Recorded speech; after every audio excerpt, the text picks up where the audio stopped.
Olá, alunos, tudo bem? Eu estou aqui para mais uma aula do nosso Contraturno Digital. Eu sou a professora Manuela Cerejo, professora de Ciências, e bora ver qual vai ser o assunto da nossa aula de número 76. A nossa aula tem por título Nem Tudo Que Sobra é Lixo. E nessa aula nós vamos entender a reciclagem, a classificação dos resíduos gerados pela sociedade, os problemas ambientais causados pelo destino inadequado de resíduos.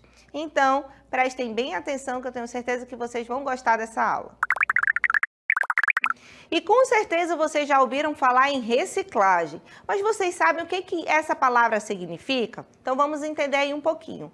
Reciclagem é um processo por meio do qual objetos já utilizados são transformados em matéria-prima para a criação de um novo produto. É importante a gente entender que é por meio desse processo que um resíduo já utilizado, ele pode voltar ao ciclo e ser utilizado mais uma vez, o que é algo bem positivo para o meio ambiente.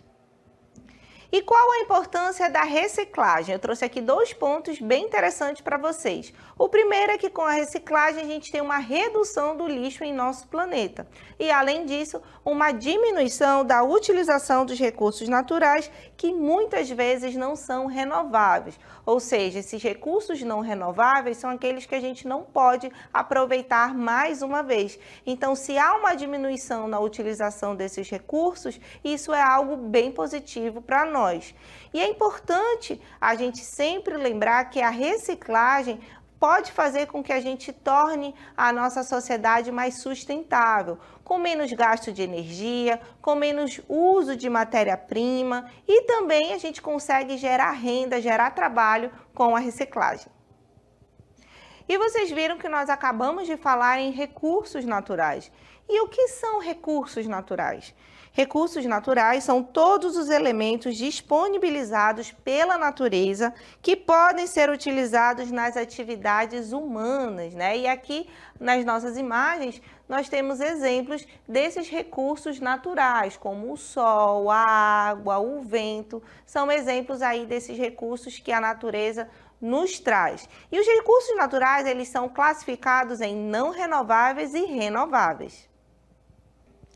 E o que são os recursos naturais renováveis? São aqueles que são inesgotáveis ou aqueles que possuem capacidade de renovação, seja pela natureza, como a água, que é um exemplo de recurso natural renovável, ou pelos seres humanos, né, como os vegetais cultivados na agricultura. Então, esses vegetais eles podem sempre ser cultivados e por isso são classificados como recursos naturais renováveis.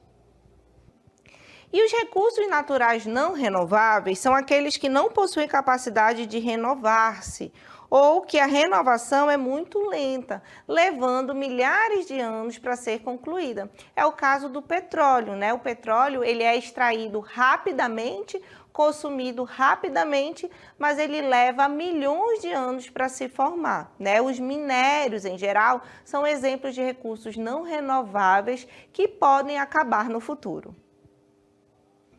Depois de definir para vocês os recursos naturais, agora nós vamos conhecer os tipos de reciclagem. Então, temos aí a reciclagem do papel, que pode ser feita por processo industrial ou doméstico, por meio de processos que se baseiam na formação de uma pasta com o papel que será reciclado.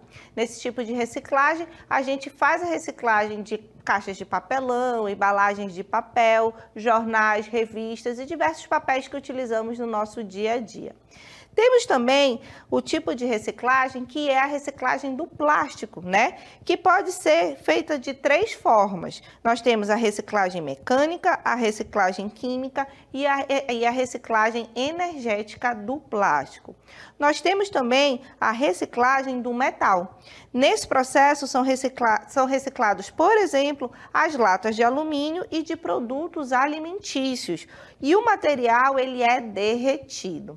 Nós temos ainda a reciclagem do vidro, né? Que nesse processo são reciclados, por exemplo, os potes de alimento, garrafas e cacos de vidro. O vidro será submetido a altas temperaturas. Então, nós vimos aí os tipos de reciclagem que existem, agora nós vamos conhecer o local onde esse material deve ser depositado, né? As lixeiras que são utilizadas na coleta seletiva. É importante vocês prestarem atenção, porque cada cor corresponde ao material que será recebido, né? Essas cores representam o material que deve ser colocado em cada uma delas, garantindo desse modo a coleta seletiva e separando aquilo que pode ser reciclado daquilo que não pode. Então, nós temos aqui as lixeiras que são utilizadas. A lixeira da cor azul recebe papel. A lixeira da cor vermelha recebe todo o material em plástico. A lixeira da cor amarela recebe as latinhas, recebe metal. E a lixeira da cor verde recebe tudo aquilo que é de vidro.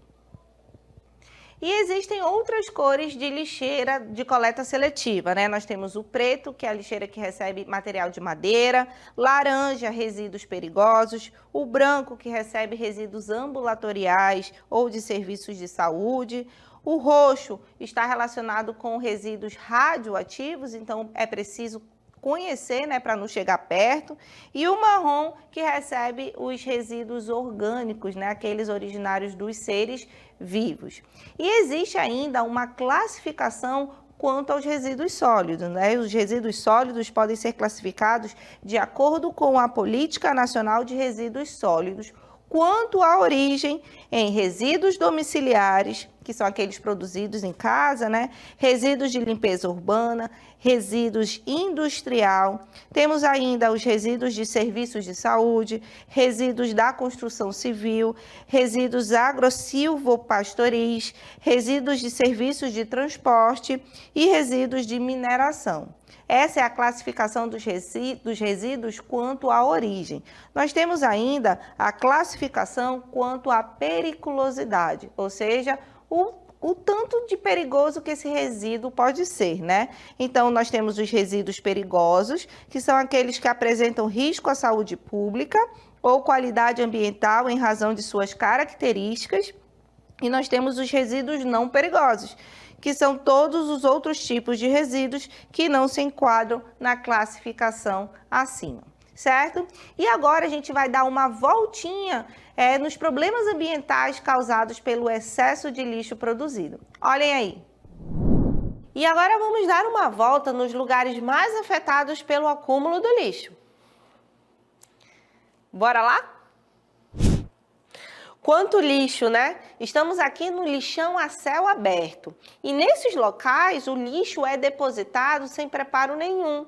O solo não é impermeabilizado. E o que acontece? O chorume, que é aquele cheiro forte que a gente sente quando está perto desses locais, nada mais é do que o líquido formado a partir da decomposição da matéria orgânica.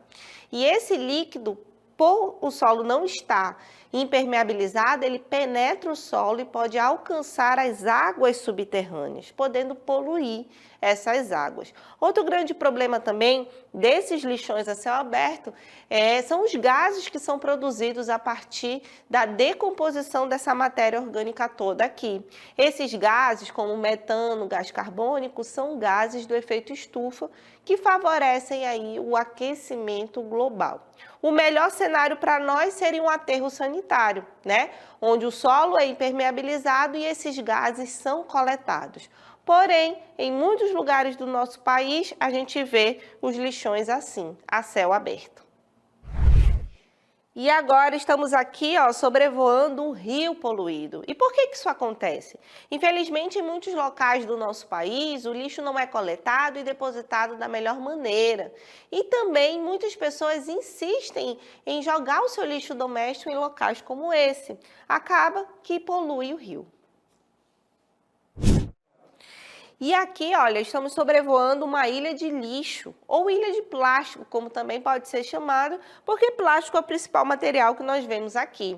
E esse material, ele acaba se acumulando porque ele é levado pelo vento ou pelas correntes marítimas, que fazem esse acúmulo de lixo em determinados locais do planeta. E esse lixo concentrado causa diversos problemas ambientais, principalmente para a vida marinha, seja os peixes, mamíferos, aves e até crustáceos. Muitas espécies são afetadas por esse grande acúmulo de lixo. E aqui, onde é que eu estou agora? Então, como vocês podem observar, eu estou num quintal, onde nós temos um lixo acumulado, e esse lixo, ele foi acumulado tanto pelas folhas que caíram no decorrer do dia, quanto também com alguns itens de lixo doméstico, como vocês podem observar. E as pessoas, por costume, acabam ateando fogo nesse lixo, né? Tanto para dar fim no lixo, quanto para espantar mosquito, como muitos dizem.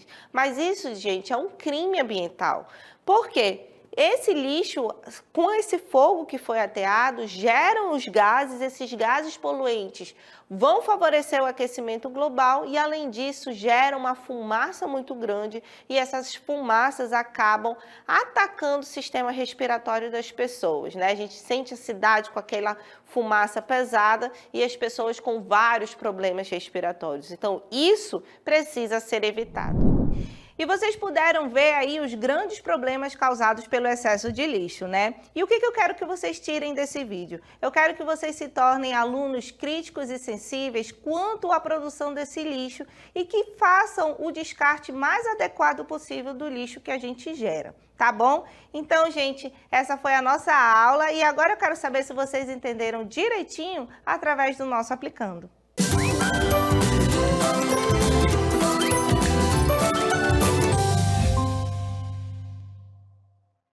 E para o Aplicando de hoje, eu trouxe a seguinte questão. Veja na tabela a seguir quanto tempo os materiais demoram para se decompor. Use a tabela para responder as questões propostas. E aí na nossa tabela temos o seguinte: o papel leva de 2 a 4 semanas, palitos de fósforo 6 meses, papel plastificado de 1 a 5 anos, chiclete 5 anos, latas 10 anos, couro 30 anos, embalagem de plásticos de 30 a 40 anos, latas de alumínio de 80 a 100 anos, tecidos de 100 a 400 anos, vidros 4.000 anos e pneus e garrafa PET levam tempo indefinido, né? Vamos agora ver as nossas alternativas, né? Dentre todos os materiais listados na tabela, os mais prejudiciais à natureza devido ao tempo de decomposição seriam os seguintes produtos. Letra A, pneu, garrafa PET e vidro. Letra B, pneu, garrafa PET e tecido. Letra C, pneu, tecido e lata de alumínio. Ou letra D, garrafa PET, papel e couro. Vamos aí para a nossa resposta, que é a letra A, pneu, garrafa PET e vidro. Vamos aí ver o nosso comentário, né? Os materiais mais prejudiciais à natureza são pneu, garrafa PET e vidro, pois o pneu e a garrafa PET possuem tempos indefinidos, né, para se decompor e o vidro leva mais de 4.000 anos. Certo, gente? Então, esse foi o nosso Aplicando e agora nós vamos para as nossas considerações finais. Então, chegou aquele momento da nossa aula onde a gente relembra os principais pontos que nós apresentamos na aula de hoje, né? Que são as nossas considerações finais. E aqui nas nossas considerações finais, na aula de hoje, nós falamos bastante sobre reciclagem, né? E o que é reciclagem? É todo o reaproveitamento que eu faço de um material que já foi utilizado, né? E qual a importância que a reciclagem tem? A reciclagem é muito importante porque há uma redução do lixo em nosso planeta, há uma diminuição da utilização dos recursos naturais. Recursos naturais nós também falamos na nossa aula, né? Nós vimos que esses recursos naturais, eles podem ser renováveis, como a água, o vento, e os não renováveis, como é o caso do petróleo e dos minérios, né? Esses não renováveis são aqueles que a gente não utiliza de novo e eles podem acabar, né? Na nossa aula de hoje, nós também vimos as cores da coleta seletiva, né? Vimos que existem os tipos de reciclagem, nós reciclamos papel, reciclamos plástico, reciclamos metal, vidro e outros materiais. Mas se eu faço a reciclagem em casa, onde que eu coloco esse material? Então, uma alternativa que nós temos são as lixeiras da coleta seletiva, né? E vimos que essas são as cores principais. Nós temos aí a lixeira verde, que recebe material de vidro, a lixeira amarela, que recebe material de metal, a lixeira vermelha, que recebe plástico, e a azul, que recebe papel. Mas na nossa aula nós vimos também que existem outras cores de lixeira de coleta seletiva, né? Como, por exemplo, a marrom, que recebe lixo orgânico, né? E na nossa aula nós também vimos os problemas ambientais causados pelo excesso de lixo gerado, né? Vimos o grande problema que são os lixões a céu aberto, que infelizmente é a realidade de muitos lugares do nosso país. Esses lixões, eles são prejudiciais porque o solo não é impermeável e o chorume, que é aquele líquido que é produzido a partir da decomposição da matéria orgânica, ele pode penetrar no solo e pode poluir as águas subterrâneas, né? Então, isso é um dos inúmeros problemas que lixões a céu aberto causam, né? Vimos também as ilhas de lixo nos oceanos, que são aqueles locais nos oceanos onde acabam por acumular plástico principalmente, né, que são levados pelos ventos, pelas correntezas e ficam aglomerados em alguns locais no oceano, né? Esses locais são chamados de ilhas de lixos, né, ou ilhas de plástico. Nós vimos ainda os lixos nos rios e igarapés, que infelizmente é uma atualidade, né? É algo que nós temos na nossa cidade, que nós vemos bastante e que precisa ser evitado, precisa ser combatido. Certo, gente? Então, essas foram as nossas considerações finais. E não se esqueçam de nos seguir no YouTube. Sigam aí o @Contraturno Digital. Espero que vocês tenham gostado da nossa aula e até a próxima.